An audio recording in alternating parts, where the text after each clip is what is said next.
Thank you, thank you. I want to share with you some aspects of my research in social science today. I study identity construction, or how we form our ideas about who we are. I also study science education, so I really study science identity construction, or the degree to which we incorporate science into our sense of self, if we do. Over the years, my colleagues and I, we've designed and developed and delivered extraordinary, sometimes life-changing science learning experiences, believe it or not, for teachers and students all over the world. And they come back often with a description of these experiences with two words: transformation and inspiration. Now, as researchers, we hate these words. They're messy. They're hard to measure. They're really impossible to measure. But we hear it so often, we thought we'd better try and wrap our heads around it in a scholarly way and try and understand what's going on here. And I thought, what better topic for a TED Talk than the psychology of inspiration? I'll share with you what we've found.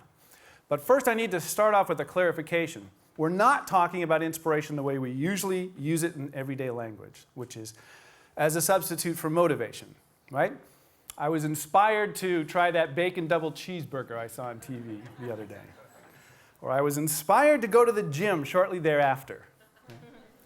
Rather, we're talking about that original Latin meaning inspirare, to breathe in a life, a vitality, to be compelled to a new perspective on the world and our place within it. Think back right now. What was your most inspirational moment? Where were you? What were you doing? Who was there? How old were you? How did it change you? When we ask people these questions, they usually tell us inspiration is something that happened to them externally. But the research, probing deeper, is telling us just the opposite. Inspiration is something that happens from inside. It comes from within. How is this? Why is this? Well, I'd like to share with you one of my most inspirational moments, and we can use that later as an example to explore these ideas. Years ago, I worked for NASA on the space shuttle program, and I was involved in education and public outreach for a particular space shuttle mission. In that capacity, I got to work with the amazing astronauts who comprised the crew. 7 amazing people. You know, astronauts are usually amazing people. These were amazing people. Especially I remember Kalpana Chawla, or Casey as we all called her. I was doing an interview with her one time, and I asked her towards the end if she would share something with me about what spaceflight was really like. I'd always wanted to be an astronaut. And she had been on a previous space shuttle mission, so this was her second one. And she said, spaceflight is definitely going to impact everybody. And she proceeded to tell me this story, which I will try to do justice today. Late in my mission, she said, I stole some of my sleep time in order to hover in front of the window for a full orbit of the Earth, which takes 90 minutes. The space shuttle travels very fast. And she described the view for me from 200 miles up. She described the spectacular blues and greens of the oceans, the continents rolling by, Africa, the wind-swept patterns of the Sahara, the Nile River, she said, cutting through it like a lifeline. Eventually, Australia rolling into view, wearing her necklace, the Great Barrier Reef. She described the shadows and sparkles of the different sunlight bouncing off the Earth, the way lightning looks through the clouds but seen from above, a sunrise and a sunset during this time, like a kaleidoscope of color on the horizon. And then it's 90 minutes, and you're back where you were. And it wasn't that the sights themselves weren't impressive. They were, she said. But what really stuck was, my gosh, it took only 90 minutes. To me, she said, it's like a mantra that still rings. You go from one place to another anywhere, and it takes you time. And here we've gone around this entire planet, the only place we know where life exists, and it took only 90 minutes. It wasn't a new piece of information. I knew that, she said. But somehow it really stuck. How small this place is. There's this vast starry sky above, but here below is the only place I know where I can feel the wind, the water, hear the leaves rustling. And it makes you personally want to take care of it, she told me. To go to people who are fighting and say, you know, it takes only 90 minutes. And then you are past this place. Well, I was weepy at the end of the interview. The film crew, we were all teary. I was feeling inspired. But the real inspiration was yet to come. And I wasn't going to like it one bit. I was living in Texas on February 1st, 2003. If I had been in my backyard, I might have been able to see the debris trail from the sky. The Space Shuttle Columbia, my mission, was destroyed upon re-entry some 200,000 feet above my home. It was the end of Columbia. It was the end of the beginning of the end of the Space Shuttle era. But most painfully for all of us was the end of these 7 precious people. I entered into a year of depression, angry, confused. Was it worth it, this mission, these experiments? Would they have traded their lives for this science? And I would dream of them for months. In their blue flight suits and black boots, they would come to me with a smile and an easy shrug, like always, and ironically tell me they were proud of me. But in this time, in this aftermath of the accident, I came to realize something. I don't think they would have traded their lives for this mission, and I don't think they did. But they were willing to risk their lives for something bigger. To borrow a phrase from Carl Sagan, for a human future in space. For that vision, to be part of that, they were willing to give everything they had to give. And they did. What was I willing to give everything I had to give for? What risks was I taking to make a difference, to make a contribution? In that year, after their example, I decided to ante up, to become as expert as I could in education, because that was my passion. In this sphere of exploration, I was going to contribute. Go back, get the PhD, do the research, take the risks. It was messy, it was painful, but inspiration often is. And as a result, I was changed. Now, my story of inspiration is not unlike stories of inspiration all over the world, as it turns out, as we've been finding out. Here's how we're looking at it in the research. The confluence of 3 fields of study. Experiential learning theory out of educational research, the narrative study of lives out of psychology, and identity theory out of sociology, largely. What makes an experience extraordinary? It turns out transformations and inspiration happens and often starts with an extraordinary experience. In part, what makes an experience extraordinary is its ability to transform knowledge into understanding.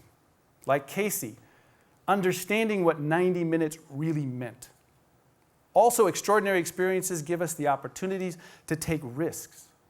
Physical, intellectual, emotional risks. You know this. Risk is necessary for gain. It's the opportunity to succeed, but also the opportunity to fail, and that's important. Secondly, the importance of narrative as the way we explain experience to ourselves. This is where we make meaning out of our lives, through stories. This is where we construct our personal realities. Stories are the way humans have always preferred to structure knowledge. We are natural storytellers, hardwired for it, but we're also natural story hearers. And we see this every day. We're addicted to it in our society. TV, books, radio, movies, television, I said twice. Video games, even now, very story-based, but curiously not so much in education. But here's the really important part. Narratives are malleable. Stories can be changed. We change them. The fish you caught 10 years ago that was this big is now this big in narrative form. Narrative reframing, we call that. Like my transformation of Columbia from heartbreak to inspiration. All right, the last one, identity. Quick story here. In the home where I grew up in Norfolk, Nebraska, we had double fold-out mirrors in the bathroom, and I would crawl my 10-year-old body up onto the counter and completely enclose myself in a triangle of mirrors. Looking down either direction, I could see an infinite regression of multiple me's, all smiling and waving back. Who were these other Brads in their mysterious mirror worlds? What were their lives like? Of course, after a few moments, I'd usually run in terror from the bathroom because looking down a throat of forever is really scary, no matter how old you are. But identity theory is kind of like this. It poses that we all possess multiple identities comprising the self, each one an agent capable of action or social behavior. We wear them like hats on different occasions. I am a father. I'm a husband. I'm a researcher. I'm also a son and a brother. Like you, sometimes my identities exist in harmony with each other. And sometimes they conflict. Like when a girl wants to be an engineer and her identity, her gender identity conflicts with the engineer identity. Not just once, but over and over throughout her life. But here's the crux. Narratives are the form our identities take. If you ask me who I am, I'll tell you a story. If you ask me at a conference, I'll tell you a story. But if you ask me at a family barbecue, I'm telling you a different story. These identity narratives, the self-stories, are mostly informed by our most extraordinary experiences. Now remember, narratives are malleable. That means our identity narratives are malleable, which means our identities are malleable. By whom? By us. When an experience is powerful enough to impact who we are and who we want to become, we call that inspiration. And it seems to be a narrative internal process. Now, like I said, we look at this in education. Where else is inspiration more important? And science education is my specialty. Who are those teachers? We all had them, who had that seemingly magical ability to inspire us, to give us experiences that we carry with us for the rest of our lives. Like my own Mrs. Rave, 4th grade teacher, best teacher I've ever had for this reason. What would it be like if all teachers had the skills to inspire their students intentionally? Well, we decided to find out. Give teachers extraordinary experiences, we said. Opportunities to generate incredible stories and identities. And then follow them back to the classroom to research what happens. Our most popular program over the years has been Africa. We take teachers for a month to Tanzania in the East African Rift Valley for a series of potentially life-changing experiences. For starters, they climb Mount Kilimanjaro, a nearly 20,000-foot volcano.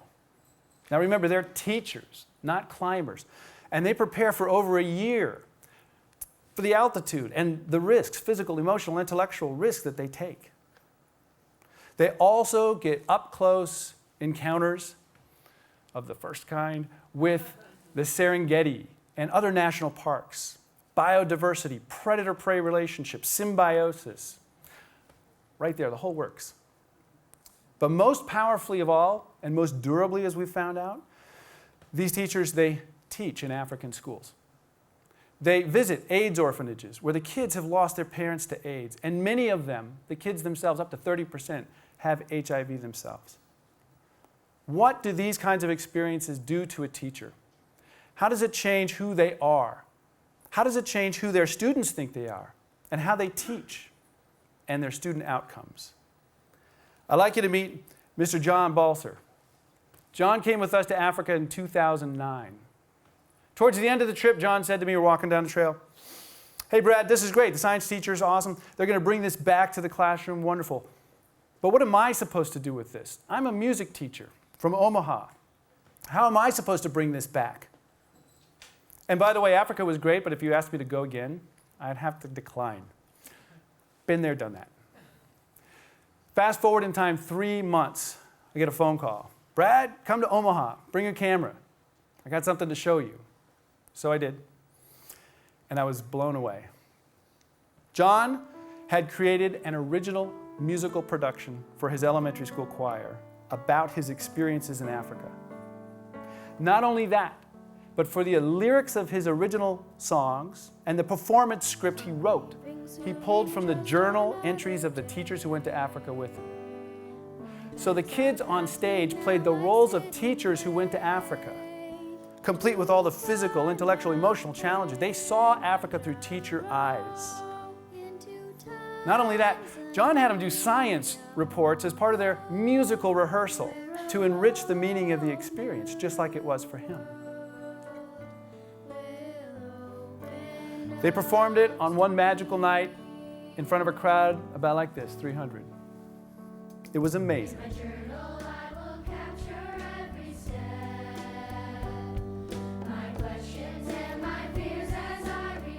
There before me, before all of us, we got to see John's narrative construction of Africa laid out in front of us. Not only did he afford his students the opportunity to inspire themselves, he inspired himself.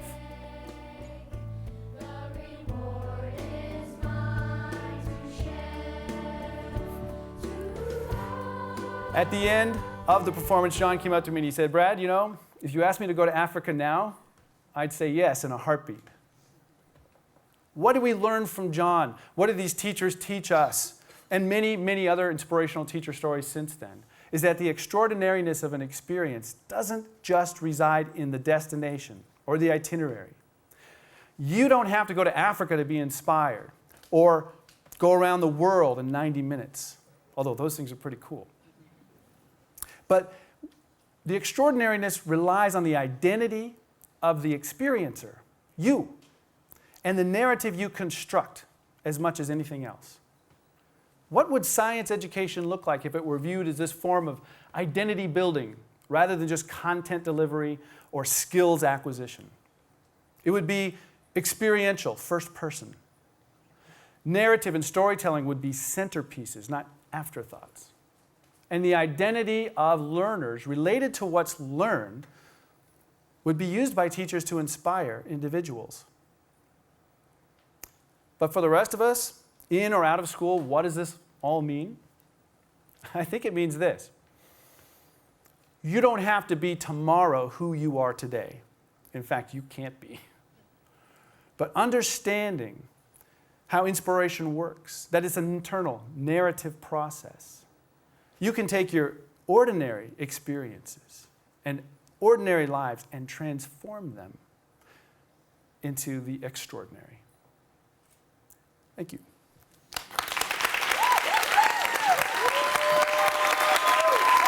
John Balser.